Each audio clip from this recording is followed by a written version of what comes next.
27 नवंबर 1973 मुंबई का केईएम अस्पताल।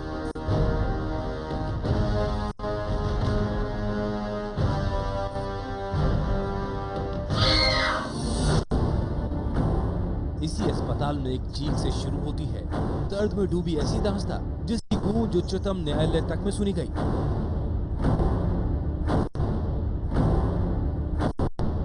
मामला बेशक 1973 का हो, पर न उससे पहले और न उसके बाद ऐसा कोई मामला उच्चतम न्यायालय तक पहुंचा है। ये दास्तां है केईएम अस्पताल में एक नर्स अरुणा शानबाग की। Aruna was very popular, very good looking, very popular among the staff. ऐसे कहा जाता है कि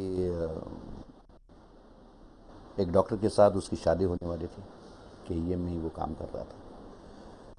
बहुत ही बढ़िया उसकी पर्सनैलिटी थी, मतलब अगर एक्टिंग करती तो शायद बड़ी स्टार भी बन जाती थी। ऐसे लोग उसका वर्णन जब लोग करते हैं तो इस ढंग से करते हैं। 1973 में अरुणा की हालत ऐसी नहीं थी। उसका शादी का सब अरेंजमेंट पूरा हो गया था। एक 8-10 दिन में उसका शादी था। एक कुछ नवंबर में हुआ क्या? हाँ, नवंबर में हुआ और उसका दिसंबर में शादी था। उसका स्वभाव एकदम अच्छा था, बात करने में एकदम स्वीट थी, लेकिन उसका काम करने का तरीका एकदम स्ट्रिक्ट मीन्स एकदम स्ट्रिक्ट थी। उसको एकदम अच्छा सब लगता था। ऐसा ड्यूटी पर है ना, कोई भी ऐसा एंजॉयमेंट करने का ऐसा कुछ काम नहीं किया तो उसको बहुत गुस्सा आता था। मीन्स ऐसा, वो तो सीनियर थी ना, तो डिपार्टमेंट में कोई भी ऐसा कुछ करेगा तो उसको अच्छा नहीं लगता था। अपने काम के प्रति समर्पित अरुणा को यह बिल्कुल अंदाजा नहीं था कि उसकी एक शिकायत उसे इस हाल तक पहुंचा देगी। अरुणा ने वार्ड बॉय सोहनलाल की धांधली की शिकायत की थी और बदले में वार्ड बॉय ने उसके साथ जानवरों से भी बदतर सलूक किया। उसको जब भी ट्रॉली से लाया ना, वो सब खून से भरी हुई थी और बेहोश थी। उसके आंख पर बहुत ऐसा अपना है ना, लोखंड का है सरिया, उससे बहुत मारा हुआ था उसको। पीठ में इधर उधर सब। उसका गले का चेन नहीं था, घड़ी नहीं था, ऐसा वो एकदम बेहोश में उसको कैजुअल्टी में लेके गए।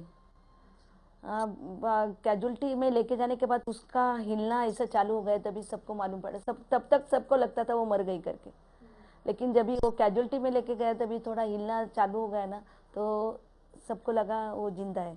फिर उसको जल्दी जल्दी आईसीयू में लेके जाके ट्रीटमेंट चालू किया।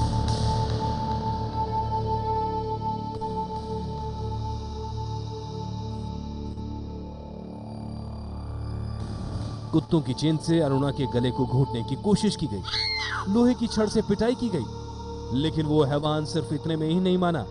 मामले में दर्ज एफआईआर के मुताबिक अरुणा से अस्पताल के अंदर ही अप्राकृतिक यौनाचार किया गया। इसी दौरान अरुणा के दिमाग का बदन से संपर्क टूट गया। अरुणा बेहोश थी, इतनी कि उसे अस्पताल में पहले तो मृत समझ लिया गया, लेकिन बाद में समझ आया कि अरुणा का दिमाग काम करना बंद कर चुका है। अरुणा में अपने साथ हुई हैवानियत को बताने की भी ताकत नहीं बची थी। हालांकि कहा यह भी जाता है कि अरुणा के साथ बलात्कार हुआ था, लेकिन जो शिकायत लिखाई गई उसमें सिर्फ अप्राकृतिक यौनाचार की बात थी। उस हैवान पर सिर्फ लूटपाट और हत्या की कोशिश का मामला चला और 7 साल की सजा मिली। सजा के बाद वो हैवान मुंबई से गायब हो गया और अपनी जिंदगी जीने लगा।